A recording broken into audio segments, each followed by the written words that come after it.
He rode into town to sell 2 tired steers. But what stopped him cold wasn't the dust. It was a woman tied bloody to a post, whipped raw for saying no to a marriage she never wanted. The guns came at dawn like iron thunder along the woods. Spring flowers ground to mud. The air tasted of metal. Lieutenant Colonel Jed Carter studied the broken line through his field glass. Gray surged from the pines, blue buckled along the fence rails. A courier slid in, cheeks black with powder. "Sir, they've turned our flank. 3rd and 6th are cut off." Jed lowered the glass. 2,000 souls behind, a noose ahead. He did the math any officer hates: time, distance, blood. The only opening lay through a stand of dark timber on the east rise, an ambush, but a door. "Lieutenant Hale," he called. A young man with fox-red hair stepped up, green eyes steady. "Yes, sir." "Take 23, hand-picked. Push that timber, raise hell. Buy me 10 minutes. When you light them up, we'll break south." Hale didn't blink. He looked at his men, then at Jed, as if hearing his own terms. "Understood." Jed felt the edge of it, that small, cold place duty carves in a man's chest. He reached for words. Hale solved it. He took a battered photograph from his breast pocket and tucked it into Jed's coat. "If I come up short, tell my sister Nora I wasn't afraid." Jed closed his hand over the picture. Copper hair, fierce eyes. "I'll tell her," he said. The bugles called. Hale gathered his 23. Farm boys and boatmen, not a hero in sight. Only men who showed up when it counted. He spoke low and simple, then moved out at a trot, rifles low, disappearing into shadow. Jed turned to his staff. "Form column on the road. Ammunition forward. When you hear their volley, go." Waiting is a special breed of hell. Jed read the pocket watch he no longer trusted.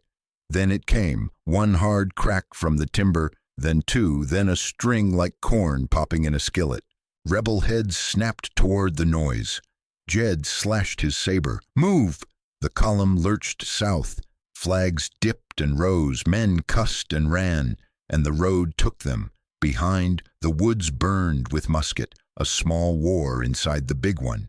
Jed rode the flank, dragging a boy by the collar. At the bend he turned back with the glass. The timber showed teeth, muzzle flashes among trunks, smoke strung like dirty lace.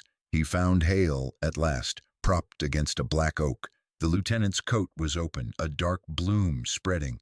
Hale's mouth shaped a word, and Jed knew it before sound crossed the gap. "Nora." Jed could not carry him out. He could only carry the moment.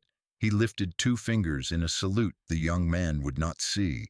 Hank Hale's head eased to the side, like a man listening for rain. And then he was gone from the list of the living. The 23 did their job. The regiment spilled clear of the vice and kept moving, feet in the dust of men spending their last minutes back in that timber. Jed tucked the photograph deeper against his heart where orders could not reach. Night took the field by inches. The guns quit arguing and left the silence to do the heavy work. Jed counted his companies, wrote the numbers, and signed his name to the loss, like a man paying an old debt. He washed his face in a ditch that ran pink. He learned the names of the 23 and said them once. The list ended with Hale. He folded the photograph flat, slipped it into his wallet, and stood up into the next day. He felt the weight settle like a stone in a saddlebag, a kind a man carries till leather rots. He didn't pray. He made a promise. Some men leave the field when the bugles stop. Some carry it inside and walk on. Buck Reeves slid in out of the sage, pony lathered. "Mr. Carter, they're whipping a lady at the square. Mayor says it's lawful." Jed set his tin cup down and took the Spencer from its peg. "Name?" "Nora Hale, apothecary. Silas McKendry's behind it." Saddles thumped. They loped toward town. Sun thin as tin, heat smelled iron. The crowd made a ring by the courthouse post. Nora was tied there, back bared, 5 welts like ropes. She kept her jaw set, no sound but breath. Mayor Lem Tolliver read a paper. Refusal of a lawful agreement, insult to a respected. That's enough, Jed said, walking in till the deputy's shadow crossed his boots. Silas stood on a crate, hat crisp, beard neat, eyes hard. Carter, this is town business. She owes a debt. A debt don't buy skin, Jed said. Cut her down. Silas flicked 2 fingers. The whipman held. Her daddy borrowed. She can marry to settle with me, or she can learn. How much? 500. Silas watched him like a cat. But it ain't the money, it's order. 500 in gold, Jed said. You release all claims on Miss Hale and the Hale shop. Now. Murmurs swung through the ring. Silas weighed them. Bring the gold, he said. We'll call it a misunderstanding. Jed nodded. Deputy, cut her loose. Payment first, Silas said. Doc Amos Whitfield shoved through. She's bleeding. Rope comes off now. Jed hauled a leather poke from his saddlebag and dropped it on the crate. Coins thudded dull and heavy. Count. Silas licked a thumb. Counted slow. When done, he smiled thin. Mayor? Tolliver cleared his throat and read the release. The deputy cut the rope. Nora swayed. Jed reached, then stopped when she flinched. Doc draped a blanket. Aunt Willow 2 Rivers touched a cool hand to Nora's neck and nodded once. Silas lifted his hat to the crowd. Misunderstanding. It's over, Jed said. For today, Silas said. You bought daylight, night still comes. He leaned in. Some call you hero. Some say butcher. I wonder what she'll say. Jed didn't answer. Walk Miss Hale to Doc's rig, he told the deputy. They stepped into the narrow shade between the mercantile and the assay office. Oranges in crates had gone tired. You could have kept your money, Silas said. I'd have taken vows and settled accounts my way. You mean taken water in ledgers, Jed said. Careful, Silas said. A man who lives alone ought to watch for grass fires. Start one, Jed said. You'll learn how fast men show up with buckets. Silas chuckled. You brought a pail today. He tapped the empty poke. But you can't buy the weather. I am the weather. Clouds move, Jed said and walked away. At the livery, Doc's wagon waited. Nora sat upright, pale, blanket dark with salve. Up close, her eyes were the same hard green Jed had seen once, through smoke. Ma'am, he said, Mr. Carter. Her voice was steady. Thank you for stopping them. Any man ought to. Not every man does. Doc clucked the team. Aunt Willow held jars of leaves in her lap. Buck trotted alongside until Doc waved him back. The rig rattled toward Carter's run. Jed stood a bit. Town talk rose again, softer, like a saloon after a fight. He felt the fresh lightness where the gold had been, and the older weight where a photograph rode against bone. Behind him, Silas laughed at nothing. Wind pushed dust along Maine like a broom. Jed turned for his horse. Reckon night does come, he said, but we'll have a lamp lit when it does. They took her to Carter's Run by the back road, slow and careful. The hills lay quiet as old cattle. A hawk hung over the draw. Aunt Willow 2 Rivers set a kettle on Jed's stove. Doc Whitfield rinsed his hands. Clean, cool, still, he said. Back's cut, but it'll mend. Fever's the thing. Water, rest. Nora lay on a narrow bed, face to the wall. Salve burned, then went cool. She read the room, work coat, neat spurs, a Bible without dust. Jed brought a tray, tea, biscuits with honey. Doc says fluids. Thank you. The tea tasted of clover. You guessed right. Lucky, he said. Doc snapped his bag. Laudanum if needed. Not much. I'll ride by at dawn. Aunt Willow tied a strip of cotton. You strong, she said. Storm passes faster when mind stays steady. She touched Nora's temple, then went. When they were gone, the quiet made the clock sound like a drum. Nora braced, rolled, and looked at Jed. He stood by the window, Spencer easy in the crook of his arm, like a post. "You didn't owe me," she said. "Don't owe a whip, either." "You paid $500. "Bought daylight," he said. "We'll see what we can build with it." "Silas claims a debt from my father. He never borrowed from him. Father kept his word like a deed." "Silas don't chase nickels," Jed said. "He chases water and paper. Paper, titles, notes, anything that makes a judge nod." "My father kept journals," she said. "Some in Latin, plants, doses. After he died, drawers were out of square, as if someone searched." "How'd he die?" "They say fever. Quick for a man who could smell typhoid a mile off. The mayor refused an autopsy, said folks needed peace." "Peace is what men say when truth costs money," Jed said. She studied him. White scar along the jaw, the set of a soldier who forgot how to quit. "You were Union." "Was," he said. "Make some friends, make some trouble." "Did you know a Lieutenant Henry Hale?" The name slipped out before she could call it back. Jed's eyes did one small thing, not quite a flinch. "I knew the name." She waited. He looked past her at nothing. "Eat your biscuit, ma'am." She let it go, for now. She ate anyway. Strength is a kind of weapon. He showed her the spare room across the hall. "Door stays open. Call and I'll hear." He set the porch bell on the stand. "One ring and I'm there." "Mr. Carter," she said, "you've done more than most men would in a year." "I raise horses," he said. "They teach you to stand quiet and look long." Sweat came and the light stepped back from the windows. She knew fever when it laced the spine. "I'll be fine," she lied. Doc said still. He pulled the shade and set his chair to see door and yard. Nora dozed and woke on soft swells of ache. Once she found Jed's coat over her feet, warm from his shoulders.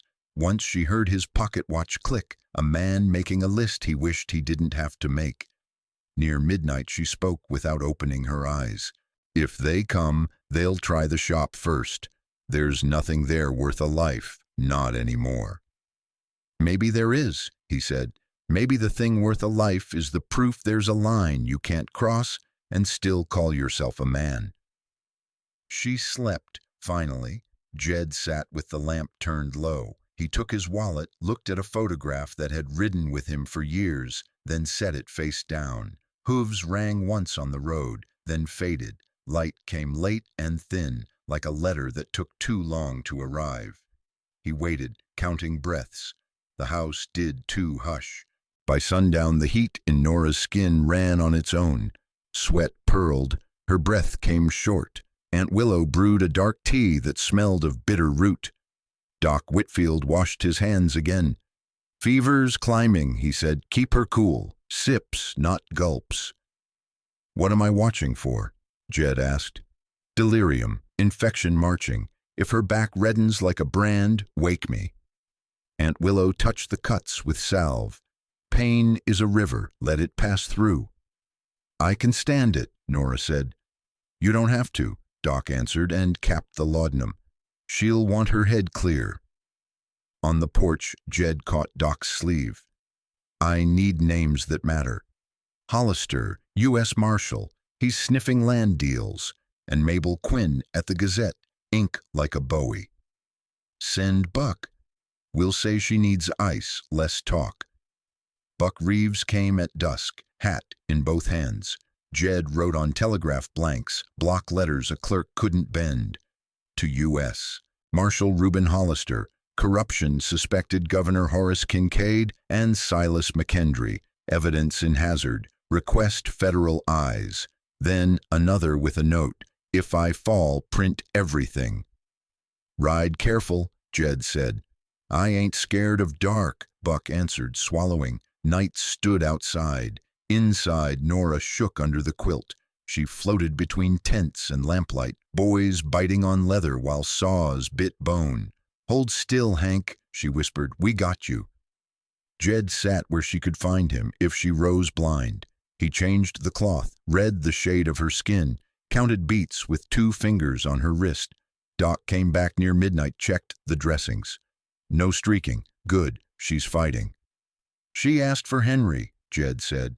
Her brother, Doc said. He didn't make it home. He served, Jed said, and left it there. At the door, Doc paused. 3 weeks before he died, Thaddeus Hale asked me books on arsenic, said it was for his journal. Mayor Tolliver refused an autopsy when I asked. Said folks needed peace, I reckon they needed truth. Thank you, Jed said. Keep your back to a wall, Doc told him.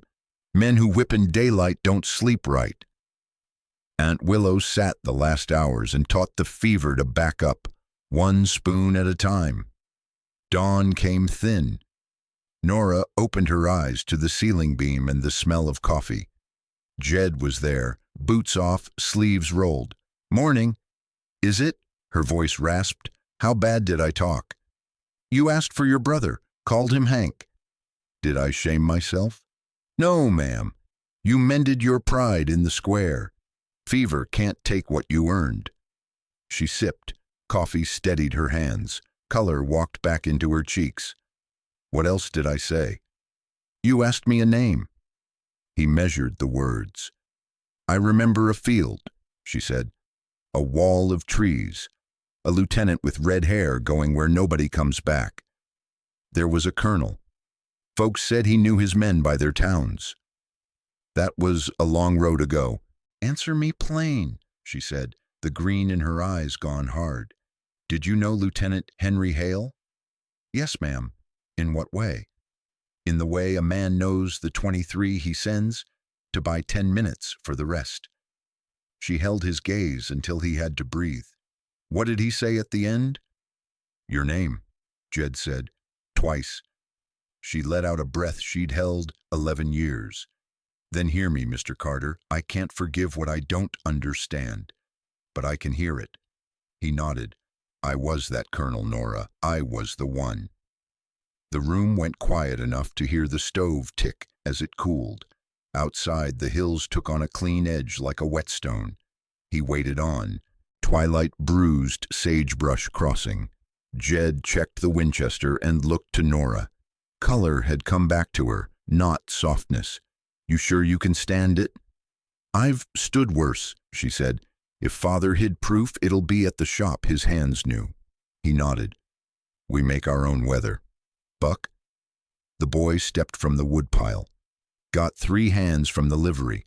We'll rattle the south end and draw Silas's hawks. No injuries, Nora said. Noise only. Yes'm. They split at the cottonwoods. Buck and the boys ghosted toward the freight yard with a sack of powder and tin pans. Jed and Nora slid alley to alley. A dull boom rolled, then another. Yells rose, boots answered. The porch guard at the apothecary glanced south and trotted after 2 others. Go, Jed said. The back door gave to a thin blade. Inside smelled of spirits and mint. Nora lit a lamp low. Father kept 3 hides, she whispered. False bottom under the herb drawers. They slid the lowest drawer, pressed the catch. Empty. Dust and a rectangle where something once lived. Next, Jed said. She felt along the tall bookcase, pressed a knot, swung a panel. Empty again. He learned fast, Nora said. That leaves the cellar. They eased the trap and went down steps. Stone made the cool honest. Nora set the lamp on a crate and found the wall by memory. A run of river rock with one that didn't belong. Here, she said. The stone pivoted on a crooked nail. Behind it, the dark held. She reached and felt leather warm to her fingers. A small ledger bound in brown. On the flyleaf, TH and the year. Jed exhaled. That the heart? It's the artery, she said, and wrapped it in oilcloth. Boots thumped on the front porch above. Voices muttered. Guards back early, Jed said. They pinched the lamp. Boards creaked as men settled for an easy night. Outside hatch, Nora breathed. Under the lilac. He found the slide and shoved slow. Hinges said little. Night air came damp from the alley. They wriggled out under the bush and lay still while a stray dog sniffed and moved on. Jed took the ledger, looped the oilcloth to his belt, and gave Nora his hand. "You walk, I watch." "I can do both," she said, but she took his hand. They slid along the backs of buildings, cut through the undertaker's yard, and crossed Main where the boards gapped. Buck waited in the pocket between the hotel and the assay office, hat down to his ears. "You hear that fuss?" He grinned. "Thunder in a coffee can." "You're paid with pie," Jed said. "Now vanish." In the room, Nora laid the ledger on the table and opened it to the middle. Latin ran like creek water, quercus, salix, aconitum, but alongside each a number, a mark, dates, and initials, not plants at all. She read in a whisper, stitching pieces. Water charters, bribes, transfers with the governor's seal. And here Paiute land reclassified. Her finger stopped. "Jed, your ranch is on this map. The creek fork is circled." "So that's why he wanted me thin," Jed said. "My water's the throat of this valley." They worked until the lamp made a ring and the room fell off its edge. Nora closed the ledger and bound it. Her face had that calm that comes when a wound makes up its mind. Heal or rot. "We've got enough to hang a man," she said, "or get hanged carrying it." He checked his Colt. "Sleep in your boots." Down on Main, smoke from the freight yard thinned. The courthouse clock told 10 like a man clearing his throat, slow. Aunt Willow Two Rivers came at noon with a small pouch. She placed it in Nora's palm, a brass key, teeth odd cut, head stamped TH 1871. "Chief Stonebird kept it," she said. "Your father told him to hand it over when trouble smelled close. It does." "Chicago," Nora murmured.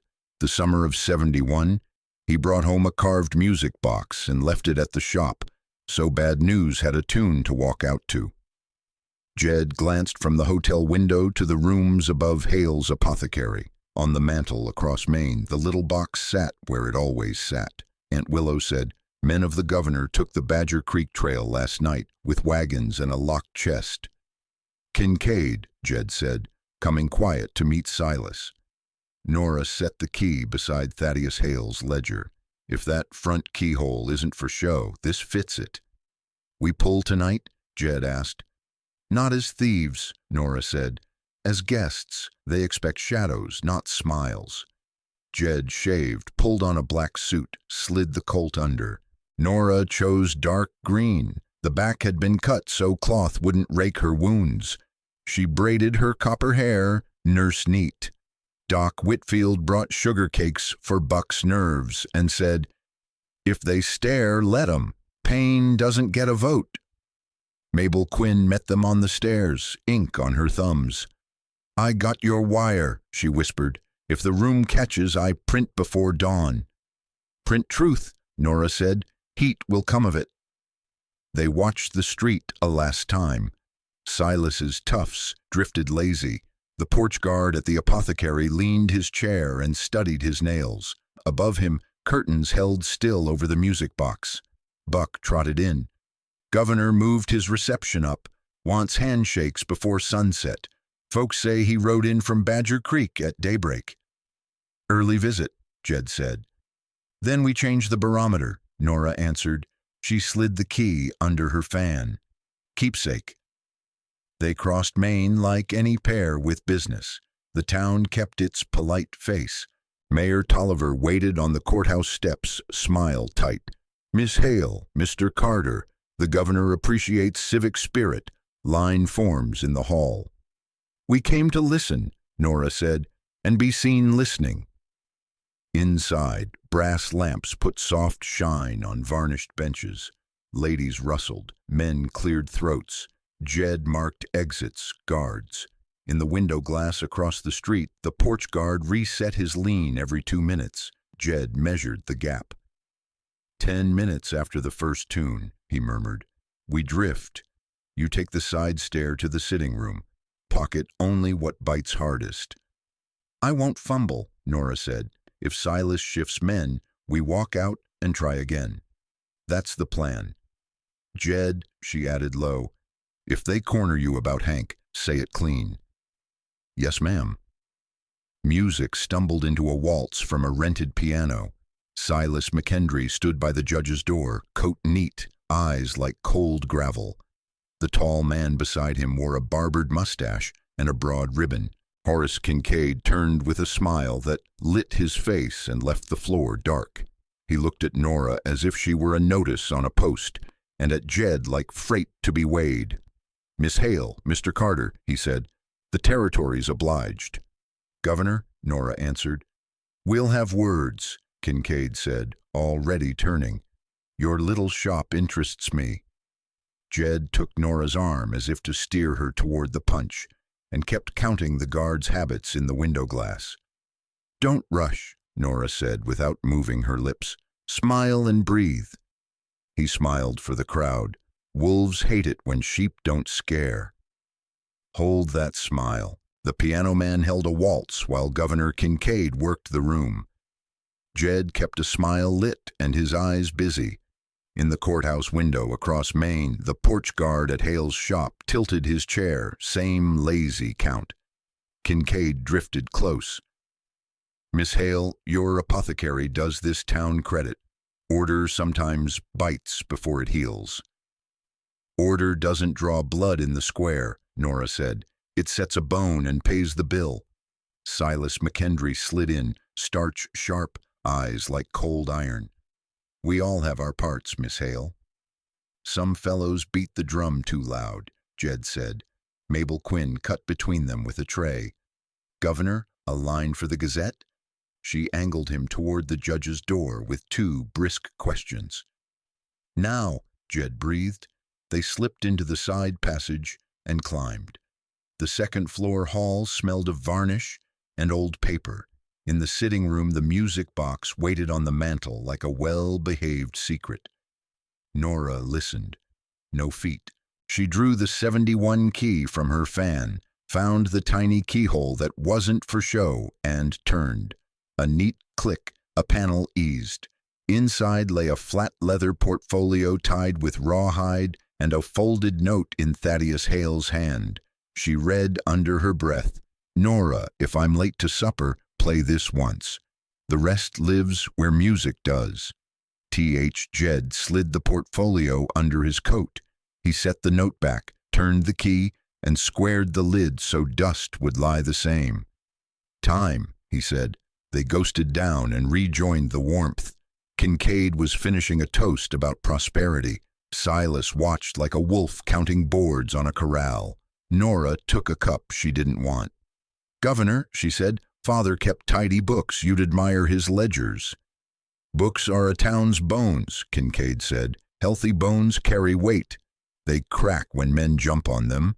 Kincaid's smile thinned. Let's not spoil an evening. Wouldn't dream of it, Jed said. They walked out into cooler air. Stars looked like nailheads. The porch guard across the way reclaimed his lean, bored as a cat. At the hotel, Nora bolted the door and untied the rawhide. Inside, maps inked with patient strokes, deeds with ribbons and seals, a ledger in Thaddeus's neat columns. Names marched, councilmen, ranchers who played along, payments from Silas's outfits to paper shells tied to the governor. A red ring rode each parcel along a throat of water, from Painted Mesa down to Carter's Run. They meant to push the Paiute at first frost, Nora said. Freight wagons, borrowed militia, new lines on paper over old graves. Jed found a letter to U.S. Marshal Reuben Hollister, listing 23 fraudulent transfers and noting a second packet sent east by private courier. That's our rope, he said, if we don't drop it. Boots came up the stairs, slow and sure. A knuckle rapped twice, polite, not friendly. Miss Hale, a voice called, Deputy Luke Ashford. By order of Governor Kincaid, you're requested at the courthouse now. Jed closed the portfolio, slid it into his saddlebag, and shoved the bag under the bed. He stepped to one side of the door, finger along the Colt's frame. Nora straightened her dress and lifted her chin. "Deputy," she said steady, "a lady's resting. Come back at sunup." A pause. Leather creaked. A second voice, thicker, hired. "Orders say now." "Sir." Jed looked at Nora. She nodded once. He eased the safety strap off the Colt and breathed slow, like settling a horse. "Then let's talk about orders," he said, and reached for the latch. Jed cracked the latch. Deputy Luke Ashford stood in the hall, hat off. Two of Silas's roughs behind him. "Evening, Deputy," Jed said. "Orders say Miss Hale comes with us," Luke answered. "She's hurt," Jed said. "Doctor says bed." One rough snorted. "Orders say now." Nora stepped forward. "A lady answers the law in daylight." Luke worked his jaw. "If I go back empty, you'll go back breathing," Jed said. "Bring a warrant that can stand in church." The rough moved. Jed lifted the Colt enough for honesty. The hall froze. Luke raised a palm. "We'll return at sunup." Boots thumped away. Jed counted to 50 and shot the bolt. "They'll set a watch," Nora said. "Let 'em. We don't need the door." He slung the saddlebag, blew the lamp, eased the window. They slid to the roof, then the kitchen shed, then a woodpile. Night smelled of iron. Rain freckled, then came hard, hissing off stovepipes. They took the alley to a rill that led south. "Creek bed," Jed said, "then east." See, they moved in the cut behind backlots. The sky upended its bucket. Water climbed from boot tops to shins. "Silas will smell this trail," Nora said. "He'll choke on it if we're lucky." A door slammed. "This way." The watch had found the window. The rill spilled into the dry creek that wasn't dry. At a shallow ravine, Jed stopped. "We cross and climb. Pines will sponge our noise." "How deep?" "Deeper by the minute." A shot cracked from the livery roof. Jed pulled Nora behind a boulder. "You run on go," he said. "I'll keep their heads down." "I'm not leaving you." "You ain't. You're buying me space." He rose, fired low to chew a rain barrel, where a hat brim gleamed. A curse answered. Another flash from left. Eager, not good. "Go!" Nora slid, hit the current. It shoved hard. She found bottom with her heels and leaned like a mule. Cold took what the whip had spared. Her breath went thin. Jed came after, rifle slung. A bullet skipped the water, wicked and close. He caught her wrist and shoved her toward the far bank. Up! Mud tore, stones rolled. He planted her on a ledge and dropped 2 measured rounds. One of Silas's men yelped and hid behind a log. Thunder flattened the draw. A crate rushed by like a coffin with no lid. They scrambled into the pines where rain hit softer and the wind smelled of pitch. "Keep low," Jed said. "They whisper," she said, almost smiling. They switchbacked till town lights were a smear. Below, lamps bobbed at the bend. Silas had riders on the street and men on foot in the bottoms. The storm made all of them clumsy. 10 minutes under timber, Jed stopped. Only rain and their own lungs. He checked her face with a match cupped in his hand. "You holding?" "Still here." He blew it out. "Badger Creek cabins east. Kincaid may be there. We angle north for Stonebird's Valley." "You trust him?" "I trust men who keep people fed." They moved till the land laid a shoulder down. The storm eased to a steady sheet. Jed picked a shelf under a leaning fir. 5 minutes. Nora hugged her elbows. "They won't quit." "No," he said. "But night's long and we ain't small." Voices floated up the draw again. Closer. A lantern swung between trunks. Then another. The roughs had found a cattle trail that cut the switchbacks. Jed stood. Time to make distance. They went along the contour, boots quiet in the needles, hearts finding the same beat. Behind them the lanterns gathered, patient, mean, and not near done with the night. They came off the ridge at first light, wet and stiff, and found the Paiute Valley neat as a hand. Smoke rose, horses stood by the creek. The mesa wore a red band like an old soldier's sash. 2 sentries slid from brush with rifles low. Jed raised his hands. Daniel Stonebird about. One nodded. He waits. Chief Daniel Stonebird met them at the lodge mouth, lean and steady. Aunt Willow 2 Rivers stood with herbs. "You are late," she said, "and sit." Nora's back had wept under the rain. Aunt Willow cleaned the cuts with cool hands and a tea that tasted like pennies and pine. "Scar comes," she said, "not shame." Doc Whitfield's letter had ridden ahead. Stonebird already knew names that meant trouble. Jed set the oilskin on a blanket, unwrapped the ledger and the governor's letters. Stonebird read without hurry. "These men draw lines where our dead lie. They think paper is stronger than bone." "Not if the country reads it," Jed said. "We wired Marshal Hollister. Mabel Quinn will run ink." A young rider ducked in, straight back, bright eyes. Stonebird patted his shoulder. "Elk Runner takes copies to Helena. He knows old trails. Soldiers watch the easy ones." Nora copied the worst pages by lamp. Bribes, water maps, removal orders, hands precise even when they shook. She wrapped the packet in grease paper. Elk Runner slid it inside his shirt, nodded once, and was gone into broomgrass. Stew warmed them. "Your ranch sits on the throat of this valley," Stonebird said. "Water comes through you." "It won't be used to starve you," Jed answered. "I'll sign what I must, so your people drink first." Aunt Willow looked up from the pot. "Words are rain, deeds are river." "You'll have both," Jed said. After bowls were cleared, Nora asked for a walk. They sat on a flat rock under the cottonwoods. "For years," she said, "I built a wall. It kept out everything and kept in the heat." "Say it the way it comes," Jed said. "You were the one who sent Hank," she said. "I hated a man without a face.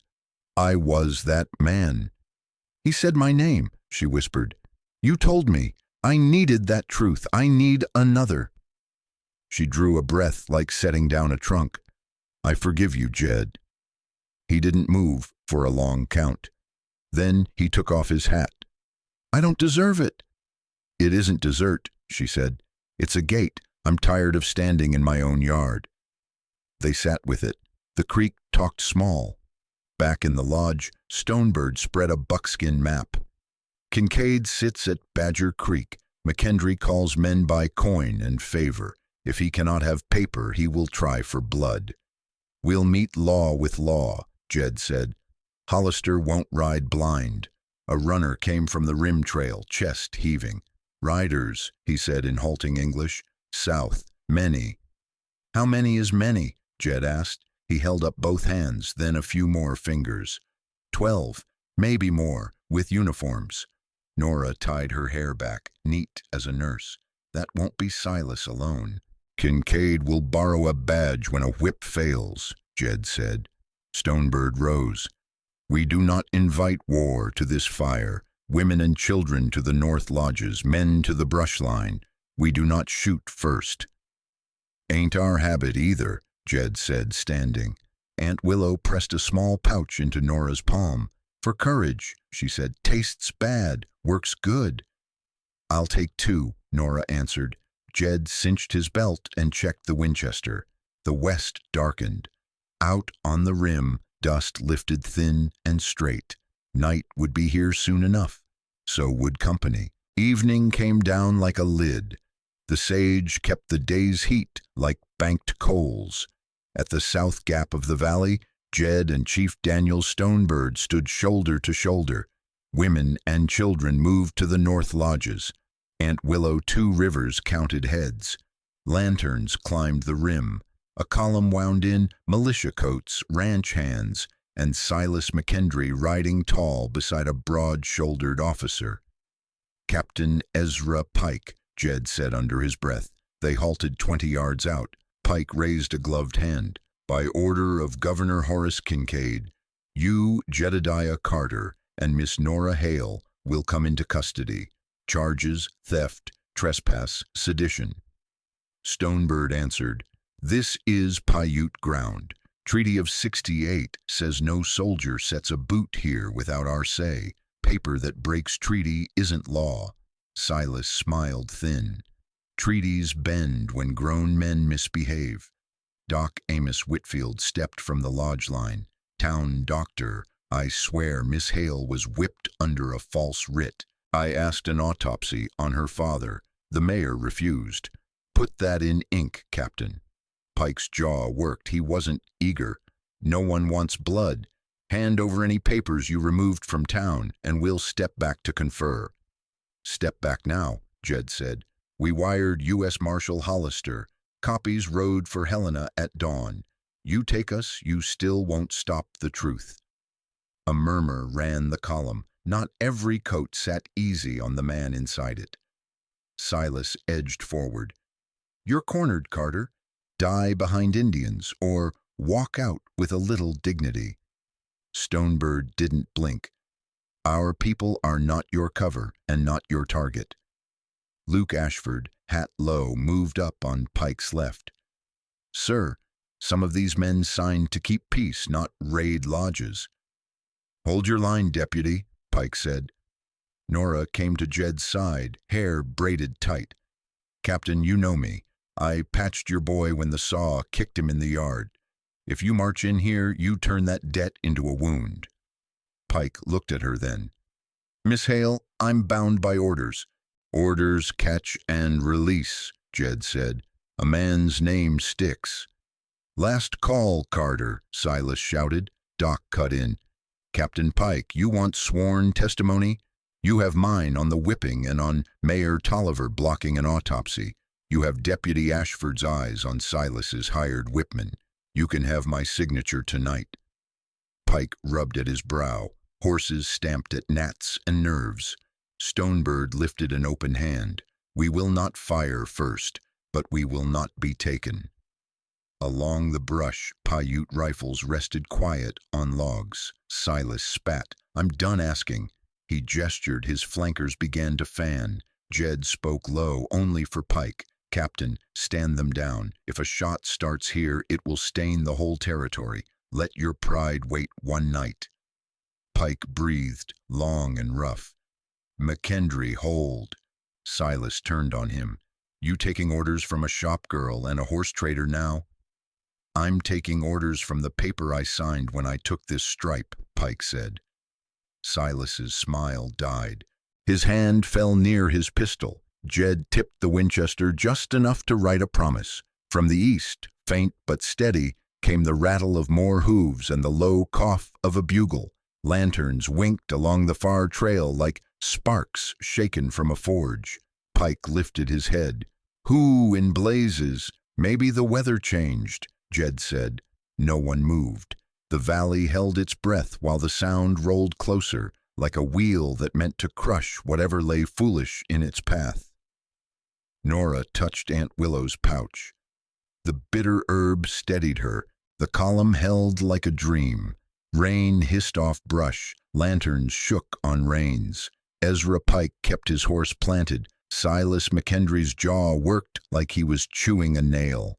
A rider came from town at a dead clip. Mabel Quinn in a dust coat, hat pinned. She waved a blue ink sheet. "Hot off the wire from Helena," she called. "Front page is set. Names printed, transfers listed, governor's seal described." Pike took the sheet, read, whistled low. Men craned. Not all liked it. Doc Amos stepped forward. "Captain, I'll swear now. Miss Hale was whipped on a false writ. I demanded an autopsy for Thaddeus Hale. Mayor Tolliver refused. Put it in your book." Luke Ashford cleared his throat. "I saw Crowley take pay for the whip job in Silas's office." Nora faced the line. "We hold deeds and ledgers with Governor Kincaid's hand. Copies already ride for Helena. If you shoot us, you shoot ink that's dry." Silas laughed without humor. "Paper scares old women and boys. Paper hangs rich men," Mabel said. Pike swung on Silas. "Did you authorize a public whipping to collect a private claim?" "I enforced order," Silas said. town needed a lesson. Town learned plenty, Jed said. He set the Winchester in the crook of his arm, not pointed but ready. You try to drag us, you'll earn your own. Stonebird lifted a palm. No first shots, but we stand. Along the brush, Paiute rifles lay low and patient. Pike rubbed the bridge of his nose. By rights, I should turn everyone around and wait on a judge. He looked at Nora. You kept my boy's scar tight and clean. I owe that. Nora nodded. Hoofbeats rolled from the east, measured and sure. A bugle coughed twice, then hushed. Lanterns bobbed across the ridge like a string of coals. The column parted. Hard men know when another law is walking. The first rider wore a broad hat and a cold badge. Evening, he said. U.S. Marshal Reuben Hollister, riding on federal writ. Pike straightened. Marshal, Hollister's men fanned out. He took Mabel's wire, scanned it, then tapped his pocket. Matches what we've been building. Governor Kincaid is in custody at Badger Creek, pending transfer. We hit his wagon at daylight. Silas's smile cracked. Lies! Hollister looked to Pike. Captain, stand your men down. We're assuming control of this party and the evidence. He turned to Nora. Miss Hale, you carrying the rest of what your father started? I am, she said. Hollister tipped his hat to Stonebird. Chief, your ground, your rules. We appreciate the courtesy. Stonebird nodded once. Our dead-like quiet. Do your work quick. Deputies swung down. Collect statements, mark the boundary, log every name, Hollister told them. Silas jerked his reins. You ain't taking me on Paiute dirt. You'll go where the writ says, Hollister answered. Alive is recommended. Pike exhaled. He turned his horse and called to the militia. Stack arms. This isn't our show. Some looked relieved, some didn't. Luke Ashford eased his hand off his pistol. Doc Amos closed his bag with a snap, like a fever breaking. Hollister faced Jed and Nora. You two are coming with me to give sworn statements. Then we'll inventory those ledgers. Jed nodded. We ride careful. Careful's my brand, Hollister said. He eyed Silas one last time. And tonight, so is federal. Out beyond the lamps, thunder grumbled. The valley breathed again. Let's move, Hollister said, before somebody grows a new kind of foolish. Hollister swung down, coat wet, badge dull on his vest. We act on federal writs, he said. Captain Pike, your line stands down. This ground remains Paiute by treaty and decency. Pike saluted. Militia, stack arms. Steel kissed steel. Silas McKendry's mouth curled. You think a paper from back east runs cattle out here? It runs thieves, Hollister said. He nodded to a deputy. Tag every man and weapon. Doc Amos stepped in. I'll swear tonight on the whipping and the blocked autopsy. Mabel lifted her notebook. Names are inked. Presses wake early. Hollister faced Nora. Miss Hale, the ledgers? In safe hands, she said. Copies ride for Helena. Good. We'll log them proper. Luke Ashford edged near Jed. I'm done riding Silas's tail, he muttered. Say where to stand. Stand clean, Jed said. A horse blew. Deacon Crowley slid his coat back, eyes mean with churchy shine. His pistol scraped leather. Luke moved first. He seized Crowley's wrist and slammed him against a wagon wheel. The gun clattered. Not tonight, Luke said. A deputy cuffed Crowley and hauled him clear. Across the line, Silas watched, heat building under that tidy coat. You're all fools, he said. Kincaid owns judges, roads, and rain. Kincaid is in irons, Hollister answered. We took him at Badger Creek at dawn. He cried about policy. I prefer law. Silas laughed once, a broken board of a sound. His hand dipped. Jed saw the tell, felt time grow thick. Down, he barked. Silas's revolver flared toward Nora. Jed shoved her off line and brought the Winchester up. 2 reports cracked with his, Hollister's short Colt, and a Paiute rifle from the brush. Silas rocked in the saddle, eyes empty, then spilled to the dust. The gun skated and stopped under his boot heel. Stillness held a beat. Nora's breath came quick. Jed kept an arm around her until he felt her steadiness return. "You hurt?" "No," she said. "You?" "I'll find out later." Hollister stepped to the body, checked pulse from habit, then stood. "Victor McKendry," he said, "you are done." He turned. "Deputies, secure the scene. Captain Pike, witness this seizure." Pike swallowed. "I witness." Hollister faced the lodge line.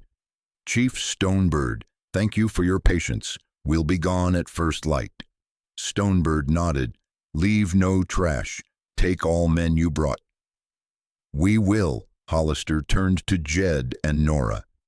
"Now we inventory the papers and take sworn statements. Clean and quick. Then I ride them to Helena under guard strong enough to make the devil polite." "Use Mabel's copies if needed," Nora said. Mabel tipped her hat. "Tomorrow's lead writes itself." Luke stared at his empty hands. "I'll testify, and I'll help put Tolliver where he can't hide behind a bell." "You picked a side," Jed told him. "Hold it." Rain slowed to a patient drip. Horses shook the night from their manes. Aunt Willow came with a tin of coffee like it was nothing but chores. "Drink," she said. "Cold makes cowards."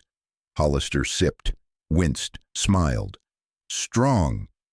"It has work to do," Aunt Willow said. Nora reached inside her coat and touched the oilskin as if it were a pulse. She looked at Jed. In his face she read the thing she'd chosen and the thing that had chosen her back. "Let's finish," she said. "Let's," he answered. Lamps held steady along the ridge. Far off, the storm grumbled once and walked itself over the hills. In its wake, the valley felt taller, like a man who'd finally stood up straight. At first light, the valley felt like a room finally aired. Hollister logged every sheet, stamped each with a federal seal, and loaded trunks into a wagon guarded by men who slept with boots on. He shook Stonebird's hand and tipped his hat to Aunt Willow. "Next stop, Helena, then a judge." The marshals rode out steady as a train leaving a small-town depot. By noon, Pike had Mayor Tolliver under guard. Luke Ashford testified in plain words and didn't dress them up. Doc Amos wrote his affidavit by lamplight and pressed his name so hard the nib squeaked. Mabel's Gazette hit porches at sundown. Names, deeds, the whip, the blocked autopsy, the Badger Creek arrest. Folks read in doorways till the kerosene ran thin. Some swallowed hard. Some spat and walked off. No one said they hadn't been told. Nora opened the apothecary with the front door wide and no apology. She kept her father's ledger in the safe and hung a sign over the counter. "We keep true measure." Women came first, then the old-timers who'd sworn by Thaddeus Hale's powders. She dressed burns, lanced a boil no one talked about, and showed a miner how to boil water without making it taste like a shovel. 2 Paiute girls apprenticed. Aunt Willow came afternoons and traded plant names for Latin. The shop smelled of mint, soap, and something like a clean promise. Jed rode fence and looked at water the way a banker reads a balance. The creek that cut Carter's Run was a vein through the valley's hand. He called a meeting under the cottonwoods. Stonebird came with elders. Nora came with a notebook. Pike stood back with his hat off. "We make a trust," Jed said. "Promised valley water. First draw to the lodges and small farms. No man chokes a neighbor for profit." Papers were written slow and signed slower. Aunt Willow said, "Words are rain," and watched to see if the ground would answer. Caleb Red Doolin rode in with his hat in his hands and a year of shame between his shoulders. Jed remembered the night he could have left Red bleeding in a wash. "I need work that points me the right way," Red said. Jed nodded at the colt barn. "Start with hooves. Hooves teach a man patience." Red slept in the tack room and said grace like a man tasting bread after a lean season. Buck Reeves showed up at the Gazette with clean shirts and a pencil tucked behind his ear. Mabel set him to obits and market prices, then handed him the tiny desk near the window. "Ink before heroics," she told him. He grinned and wrote about calves and floodgates like they mattered, because they did. Trials moved like winter mail, but they moved. Kincaid pleaded policy and found it wouldn't hold water. Silas lay under a rock with no mourner but a paid preacher. His brand began to peel off wagons and ledgers like old paint. The county clerk practiced a new signature that didn't make his hand shake. Evening eased in. The mesa caught fire and went dim. The creek stitched the meadow with a silver thread. Nora shut the shop and locked the safe, then walked Carter's Lane.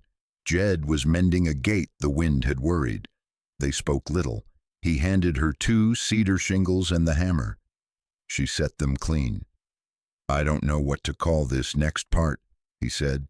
"Work," she said. "The kind that leaves something standing." He nodded. "I made a list in the war. Names of 23. I read them when the world got small. I reckon I'll keep reading." "Then read them on our land," she said. "Say them like seed." A week later, Stonebird, Aunt Willow, Doc, and Mabel stood by while the clerk filed the trust. The county seal came down with a thud that sounded like more than wax. Pike, bareheaded, shook Jed's hand. "Make me proud of this badge," he said, "or make me take it off." On Sunday, the lodge and the little church shared a pot of stew and a table. Hymns braided with drum beats. Children ate first. Coffee went around till even the quiet men looked awake. Nobody called it a celebration. It felt like a fence line set right. When the night was almost done, Nora took the brass key marked 71 from her pocket and looped it on a narrow leather thong. She put it around her neck and tucked it inside her dress. "What's that for?" Jed asked. "For remembering," she said, "and for opening what's still shut." He lifted her hand and held it like it might break, and didn't. "We're not done." "No," she said. "We're just steady enough to start." 6 months later, the valley carried itself straighter, like a man who'd quit lying to his own mirror. Snow fed the creeks. Folks didn't talk about miracles, they talked about fences, seed, and water that reached every cup. Jed Carter and Nora Hale married on a mild Sunday. The preacher spoke short. Chief Daniel Stonebird blessed them with cedar smoke. Doc Amos held a Bible. Aunt Willow tied a thin blue thread around their wrists. "Words are rain," she said. "Deeds are river." Mabel took no notes. Pike stood bareheaded. Luke Ashford watched the dirt, glad to be on the right side of it. After stew and coffee, Jed walked Nora to the cottonwoods where the creek stitched the meadow. "This is where it starts," he said. "Not fireworks, the kind that leaves posts upright when wind throws a fit." "Work suits me," she said. "So does quiet." The back of her dress hid the last of the whip scars. The front showed the brass key from 71 on a leather thong. She wore it like a small vow. Hollister sent word that Kincaid's case held in court. More names peeled loose. Land slid back to rightful owners. The Gazette printed dull victories, repair crews, school benches, clean wells. Folks read them anyway. Dull was the point. Red Doolin put new shoes on Jed's 2-year-olds and didn't reach for whiskey.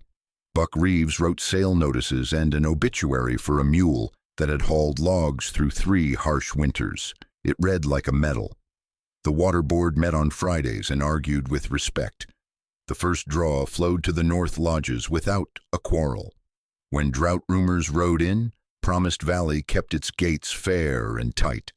No man drank twice before a neighbor drank once. At dusk, Jed took a small box from his pocket, notched with trail nicks and years. Inside was a paper soft as cloth, 23 names written neat, creased at the fold. He read them while the light held. He read Hank Hale last. Nora listened, then spoke the word that weighed the most. "Home," she said. Jed folded the list. We didn't outrun the past, he told her. We just made room for it to sit down without driving us out. Nora touched the key. My father taught me to label jars true, she said. This place needed a true label. Then say it, Jed said. They stood on the rise where a man can see both Carter's Run and the lodges, the school lot and the new mill flume, Mabel's print shop and Doc's lamp. Evening put a soft coin on every window. Promised Valley, she said, clear enough to carry. He took her hand. They walked back to the lights slow, like people who mean to arrive together. Behind them the cottonwoods talked with the creek. People tell stories wrong about places like this. They say someone found a paradise. Nobody found anything. They built it. Nail by nail, oath by oath. They picked up what others broke and told the truth out loud, then kept telling it when nobody was watching. It wasn't easy, it wasn't meant to be, but it held. Years later, when a dry summer tried its luck, an old rancher and a red-haired nurse stood on that same rise and felt no panic. They'd already written down what mattered and shared it out. The list of names stayed in Jed's pocket till paper thinned to lace. The key stayed warm against Nora's skin. The water kept its promise. Some nights the wind brought the faintest drum from Painted Mesa and a line of hymn from the white church. That was enough. That was the work. And the place kept its name. It endured on. When the dust finally laid down, Promised Valley kept to its slow medicine. Fences mended, coffee stayed warm, and the 23 were read without hurry. Nora's brass key rested easy. Jed's paper list wore thin from use. No miracles, just hands, time, and a truth that wouldn't blink. Out here, healing means letting the past sit in a chair while you haul water and split kindling, calling greed by its name and sharing the first cup with your neighbor. If a moment in this tale lit a small lamp for you, say which. A forgiveness spoken? A ledger read aloud? A gate that swung on a small hinge? Leave a line. I'll read it steady and out loud.